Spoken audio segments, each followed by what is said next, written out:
कांग्रेस विधायक मामन खान नूह कोर्ट में पेश होने जा रहे हैं। मामन खान की गिरफ्तारी हुई और गिरफ्तारी के बाद कोर्ट परिसर की सुरक्षा को काफी बढ़ा दिया गया है। कोर्ट परिसर में आम लोगों की आवाजाही बिल्कुल बंद कर दी गई है, रोक लगा दी गई है। कुछ समय के लिए पुलिस के जवान तैनात हैं, सुरक्षा बढ़ा दी गई है और साथ ही पुलिस बल भी तैनात कर दिया गया है। पुलिस के जवानों की संख्या में इजाफा किया गया है। 10 बजे के बाद मामन खान की पेशी की खबर सामने आ रही थी, लेकिन अब समय हो चुका है 12:07 के लगभग और अभी तक भी 12:10 हो चुके हैं और अभी तक कोर्ट में पेशी नहीं हुई है मामन खान की। हमारे साथ हमारे एडिटर जुड़ चुके हैं खबरें तक के, नासिर हुसैन कुरैशी। उनसे हम बातचीत करते हैं, इस पूरे मामले को लेकर चर्चा भी करते हैं। नासिर हुसैन, आपसे जानना चाहते हैं, जिस तरीके से मामन खान की गिरफ्तारी हुई, इस मामले में उनकी मुश्किलें पहले ही बढ़ी हुई थी, आज कोर्ट में पेशी होनी है, तो पुलिस की तरफ से क्या कोशिश की जाएगी? क्या हम ये मानकर चले कि पुलिस रिमांड लेना चाहेगी मामन खान का, क्योंकि पूछताछ करनी है? हाँ बिल्कुल कमल, क्योंकि पुलिस पहले भी पूछताछ करना चाह रही थी। 2 बार उनको बुलाया भी गया, वो पूछताछ में शामिल नहीं हुए, समन भेजा गया, बल्कि वो फिर कोर्ट में पहुंच गए। तो पुलिस ये चाहेगी कि पूछताछ की जाए, क्योंकि बहुत सारे सवाल हैं मामन खान को लेकर, बहुत सारे सवाल पहले से उठ रहे थे। यहाँ तक कहा गया था हरियाणा के गृह मंत्री अनिल विज की तरफ से कि वो उन जगहों पर भी मौजूद थे जहां जहां हिंसा हुई है, लगातार वो लाइव कांटेक्ट में थे। तो सवाल पुलिस के सामने बहुत सारे हैं कमल, और इस वक्त तो मामन खान की गिरफ्तारी को लेकर ये पहले से ही लग रहा था कि वो गिरफ्तार होंगे और उनको भी एहसास हो गया था, और जिस तरह के बयान सामने आ रहे थे। अब थोड़ी देर में अब देखना होगा, क्योंकि अब थोड़ी आपने खुद जिक्र किया कि 10-10:15 बजे के आसपास का वक्त था और लगातार वहां पर लोगों के पहुंचने का सिलसिला जारी है। कांग्रेस के विधायक मोहम्मद इलियास भी कोर्ट परिसर के आसपास अभी मौजूद हैं। आपने बताया कि जो मेहताब आलम है, मेहताब अहमद के भाई एडवोकेट वो पहुंच चुके हैं कोर्ट परिसर में, और कोर्ट परिसर के आसपास सुरक्षा के पुख्ता इंतजाम किए गए हैं। आज कमल जुमे का भी दिन है, तो इस लिहाज से भी बहुत सारी एहतियात पुलिस को रखनी पड़ रही है, क्योंकि जुमे को सामूहिक नमाज होती है, तो वहां पर काफी लोगों की भीड़ होती है, तो इसलिए धारा 144 लगाई गई है। मामन खान कोर्ट में पेश होंगे। मामन खान को लेकर अब कोर्ट का क्या फैसला आता है, लेकिन हाँ, जो आप कह रहे थे कि पुलिस रिमांड पर लेगी, पुलिस पूरी तरह से कोशिश करेगी रिमांड पर लिए जाने की। अब बाकी कोर्ट की तरफ से किस तरह से इस मामले में फैसला सुनाया जाता है, किस तरह के इसमें निर्देश दिए जाते हैं, ये देखने वाली बात होगी। लेकिन मामन खान जिस तरह से लगातार अपने आप को लेकर कह रहे थे कि ये सब कुछ षड्यंत्र है, राजनीति है और राजनीति के तहत मुझे फंसाया जा रहा है। हालांकि बार बार सरकार की तरफ से ये कहा जाता रहा कि हमारे पास ऐसे सबूत हैं, लेकिन नासिर, यहाँ पर सवाल ये भी तो उठता है ना, जब अपने आप को पाक साफ बता रहे थे मामन खान, तो उनसे सवाल पूछा गया, उनके विरोधी ये कह रहे थे कि फिर जांच से क्यों बचते जा रहे हैं, क्यों नहीं जांच में शामिल हो रहे, ये सवाल उनसे पूछा जा रहा था। ये बहुत अहम सवाल है कमल, कि जब आप पाक साफ हो, आपका किसी तरह का इन्वॉल्वेशन नहीं है, किसी तरह की संलिप्तता नहीं है नो हिंसा मामले में, तो फिर आपको जांच से बचने की कोशिश नहीं करनी चाहिए थी। कल जिस तरह से हाईकोर्ट में इनकी याचिका पर सुनवाई हुई और एडिशनल एडिशनल जनरल थे, तो उन्होंने भी कहा कि हमारे पास सबूत, हम ऐसे इन बातों को नहीं कर रहे, बल्कि मामन खान ये कह रहे हैं कि मैं उस वक्त मौजूद नहीं था, वो झूठ बोल रहे हैं, तो उन्होंने भी अपनी तरफ से अपनी बात रखी। तो ये बड़ा अहम सवाल था कि जब आपको अपने ऊपर पूरा भरोसा है, आपकी जरा सी भी इस मामले में संलिप्तता नहीं है, सिर्फ विधानसभा का बयान आपका इस मामले में तो उसमें पहले क्लियर हो चुका है कि उस आधार पर कोई कार्रवाई उन पर नहीं हो सकती, तो फिर मामन खान क्यों बार बार बच रहे थे पुलिस की उस पूछताछ से, क्यों तबीयत खराब होने की वो बात कर रहे थे, ये एक बड़ा सवाल है। और फिर क्यों उनको हाईकोर्ट में इस तरह का शक वो जता रहे थे, उनको संदेह था कि उनको गिरफ्तार किया जा सकता है, कि उनको हाईकोर्ट में जाना पड़ा। तो ये सारी बातें होंगी और कहीं ना कहीं कुछ ऐसी चीजें हैं जो पुलिस की जांच में आगे चलकर निकलकर सामने आएगी, जिससे और हो सकता है कि कुछ बड़े खुलासे हों। लेकिन नासिर, एक बात तो साफ है, खबरों तक ने ये खबर पहले ही बताई थी, दर्शकों तक पहुंचाई थी हमने जानकारी कि मामन खान जिस तरह से पंजाब हरियाणा हाईकोर्ट का रुख कर रहे हैं, दरवाजा खटखटा सकते हैं, उनको भी लग रहा था कि उनकी गिरफ्तारी हो सकती है, उनको ऐसा तो महसूस हो रहा होगा पहले ही। ये सभी चीजें हैं बिल्कुल कमल की। वो हाईकोर्ट, हमने बताया था, आपने जिक्र किया कि खबर अभी तक ने दिखाया था कि इस तरह की खबरें कि हाईकोर्ट जा सकते हैं, कोर्ट का दरवाजा खटखटा सकते हैं मामन खान, क्योंकि उनको एहसास इस तरह का हो रहा था। और जाहिर सी बात है कि जब इस तरह के केसेस में किसी का नाम आता है, तो वो अपने वकीलों से भी सलाह मशवरा करता है, उन सभी कानूनी प्रक्रियाओं की पूरी तरह से जानकारी हासिल कर रहा है, किस तरह की चीजों में जब नाम आए, क्योंकि हिंसा एक बड़े पैमाने पर हुई थी और काफी नुकसान हुआ है, लोगों की जानें गई हैं। तो उस लिहाज से, और सरकार भी इस मामले में कह चुकी थी कि हम किसी को बख्शेंगे नहीं। फिर मोनू मानेसर की गिरफ्तारी के बाद और ज्यादा इस बात की आवाज उठी कि मामन खान को गिरफ्तार अभी तक नहीं किया गया है, क्योंकि उनका भी इसमें नाम था। तो इस तरह की तमाम चीजें थी और कल उनको हाईकोर्ट से राहत मिली नहीं। हाईकोर्ट ने कह दिया कि आप अपना कानूनी जो भी आपके पास विकल्प अधिकार है आप मौजूद है उनके उसका पास। उपयोग कीजिए, आप निचली अदालत में जाइए। बिल्कुल।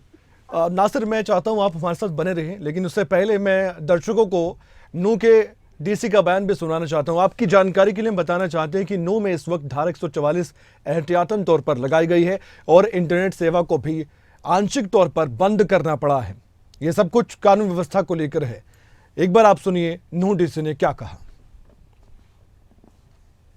ये कदम उठाया गया है जिसके अंतर्गत धारा 144 लगाई गई है और किसी भी अप्रिय घटना को ना हो, इसीलिए हमने इसको ध्यान में रखते हुए ड्यूटी मजिस्ट्रेट भी अपॉइंट किए हैं। और मैं आप लोगों से अपील भी करना चाहूँगा आपके माध्यम से कि जितने भी लोग जुम्मे की नमाज जो मस्जिद में अदा करने जाते हैं तो वो आज इस बार अपने घर से ही अदा करें ताकि जिले में शांति व्यवस्था बनाए रखी जाए। जिले तो आपने सुना नूह के डीसी को, और नूह के डीसी कह रहे थे कि आज जुमे की नमाज भी है, इसलिए भी लोगों से अपील की जा रही कि हो सके तो अपने घर पर ही नमाज अदा करें। ये बात भी नूह के डीसी कह रहे थे। सबकी आस्था का सम्मान है, लेकिन इस समय जो स्थिति उत्पन्न हुई है नूह में, प्रशासन नहीं चाहता कि कोई भी चूक हो, कोई भी लापरवाही करे अधिकारी। ये सख्त निर्देश है कि कानून व्यवस्था के साथ कोई भी खिलवाड़ करे तो उस पर सख्त से सख्त एक्शन लिया जाए। ये सीधी सीधी कहा गया है। विधायक हैं, जनप्रतिनिधि हैं मामन खान, और उनकी गिरफ्तारी होना इसलिए चर्चा का विषय बना हुआ है। उनकी भूमिका क्या है, नहीं है, सवाल बड़ा है। जांच का नतीजा बता देगा, लेकिन कोर्ट तक मामला पहुंच चुका है। और यहां तक कि जब पंजाब हरियाणा हाईकोर्ट गए थे मामन खान उनके वकील की तरफ से, तो ये भी पंजाब हरियाणा हाईकोर्ट की तरफ से कहा गया था कि आप जा सकते हैं, कानूनी विकल्प आपके पास मौजूद है। आप जमानत चाहते तो निचली अदालत में जाइए। हालांकि वहां से ये भी कह सकते हैं कि उनके लिए जो नतीजा था वो इस तरह का नहीं आया जो उम्मीद रखे हुए थे, लेकिन फिर भी उनके पास कानूनी विकल्प अभी मौजूद है और उसका इस्तेमाल उनके वकील जरूर कर रहे होंगे। एक डेलीगेशन भी हमने तस्वीर दिखाई थी, एक बार फिर से और तस्वीर दिखाइए। जब डेलीगेशन पहुंचा था और मेहताब अहमद जो कि आफ्ताब अहमद के छोटे भाई हैं, वो एडवोकेट भी है, वो भी पहुंचे थे। जब कोर्ट में पहुंचे तो उस दौरान की तस्वीरें अब आपके सामने ये हैं। देखिए आप तस्वीरों में एक डेलीगेशन पहुंचा वकीलों का। जाहिर तौर पर ये सभी के सभी मामन खान के समर्थन में अपनी बातें रखते जरूर नजर आने वाले हैं। आफ्ताब अहमद भी कांग्रेस के विधायक हैं और उपनेता प्रतिपक्ष हैं। और ऐसे में ये भी हम आपको बताना चाहते हैं कि मोहम्मद इलियास की वो प्रेस कॉन्फ्रेंस आपको याद होगी, हमने अपनी जुबानी भी आपको कुछ बताया था और मोहम्मद इलियास उस दौरान भी कहते नजर आ रहे थे कि पंजाब हरियाणा हाईकोर्ट जा सकते हैं। इस तरह का जिक्र पहले ही वो कर चुके थे और उनको ऐसा लगता था जब हमने फ़ोन पर उनसे बातचीत की थी कि गिरफ्तारी हो सकती है और ये और किसी पर ना बात आ जाए। और नूह के एसपी ने कुछ ही देर पहले प्रेस कॉन्फ्रेंस की थी। ये प्रेस कॉन्फ्रेंस बहुत ज़्यादा अहम है। हम आपको फिर से सुनवाना चाहते हैं कि नूह के एसपी ने जब उनसे नूह हिंसा को लेकर सवाल किया गया और विधायक मामन खान को लेकर सवाल किया गया, जांच कहां तक पहुंची इसको लेकर सवाल किया गया, पाकिस्तान का कनेक्शन जो बताया गया था कैबिनेट मंत्री अनिल विज की तरफ से, वो जांच कहां तक पहुंची, इन तमाम सवालों के जवाब नूह के एसपी ने दिए। हम आपको ये अहम प्रेस कॉन्फ्रेंस एक बार फिर से सुनवाते हैं, ध्यान से सुनिएगा, कई सवालों के जवाब मिले हैं। अपराधी घटनाएं हुई थी, उनकी वजह से दोनों समुदायों में भी आपस में काफ़ी कुछ तनाव था, तो कुछ लोगों ने इस तनाव में ही लोगों को उकसाने का काम किया है। उन सभी लोगों के खिलाफ कानूनी कार्रवाई की जा रही है।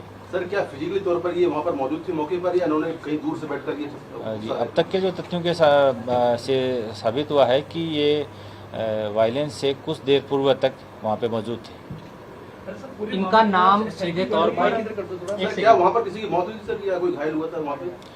घायल काफ़ी लोग हुए हैं। बड़गली चौक की हिंसा में काफ़ी तोड़फोड़ आगजनी हुई है। पुलिस वाहन, सरकारी वाहनों को भी क्षति पहुंची थी और एक ऑयल मिल को भी आग लगा दी गई थी। सर, जो बड़गली चौक का आप जिक्र कर रहे हैं जिस घटना का, आप उस घटना के बारे में अगर ये बता सके कि क्योंकि गृह मंत्री का तो एक बयान आया था कि 1-2 तारीख दिनों तक पहले तक मौजूद थे वहाँ, तो उस घटना से एक दिन पहले मौजूद थे या उस दिन मौजूद थे, अगर कुछ इस तरह की जानकारी? देखिए, सारे तथ्य इन्वेस्टिगेशन का हैं और इनको आज रिमांड पर लेकर उन सारी चीज़ों के बारे में सच्चाई सामने आ सकेगी। सर, टोटल एफआईआर अब तक कैसे हो चुकी है और सोशल मीडिया को लेकर भी क्या अपडेट है सर? अब तक इसमें 60 एफआईआर दर्ज की जा चुकी हैं। 330 लोग इसमें अरेस्ट हुए हैं और social media monitoring cell state level पे भी और डिस्ट्रिक्ट लेवल पे भी इसकी मॉनिटरिंग कर रही है। सोशल मीडिया से वायलेंस इंसाइट करने में अब तक 11 मुकदमे दर्ज हुए हैं 11 लोगों के खिलाफ, और उनमें से 5 लोग अब तक अरेस्ट हो चुके हैं। सर जब राइट्स उस वक्त चल रहे थे सर, पाकिस्तान कनेक्शन भी सामने आया था, तो कुछ उसको लेकर अपडेट सर आया सामने? जैसे इसमें जांच में सामने आया है कि कुछ यूट्यूब और टेलीग्राम चैनल्स ऐसे भी थे जिनका कनेक्शन अक्रॉस द बॉर्डर था, और वो लोग भी यहाँ पे कोई भी अप्रिय घटना होती है तो उसमें उसको सुलगाने का, उसमें हिंसा को भड़काने का काम करते हैं। और उनका इसी घटना में नहीं, अन्य कई घटनाओं में भी उनके बारे में नेगेटिव कमेंट्स और नेगेटिव बयानबाजी उन वीडियो चैनल्स के माध्यम से फैलाई गई है। अपराधी घटनाएं। तो आपने सुना, नूह के एसपी ने अपनी ओर से तमाम जानकारी सामने रख दी है। हालांकि इन्वेस्टिगेशन का पार्ट है, बहुत से ऐसे सवाल जिनके जवाब नहीं दिए जा सकते, और ये बात नूह के एसपी ने कही है। लेकिन नासिर, जैसा कि मैं जिक्र कर रहा था आपसे, मेरा सवाल पहला ये था कि पुलिस रिमांड चाहेगी मामन खान का, इस बात का जिक्र नूह के एसपी कर रहे हैं, क्योंकि सवालों के जवाब तो लिए ही जाएंगे। जो संदिग्ध भूमिका है उस पर पूछताछ बहुत गहराई से होने वाली है मामन खान से। हाँ बिल्कुल कमल, एसपी ने खुद जिक्र किया कि हम रिमांड पर लेंगे, पूछताछ करेंगे। अब देखना होगा कि पुलिस पूरी कोशिश करेगी रिमांड के लिए। अब कोर्ट की तरफ से क्या कितने दिन की रिमांड दी जाती है, और पुलिस की तरफ से जो भी अपनी बात रखी जाएगी उस पर किस तरह से सुनवाई की जाती है।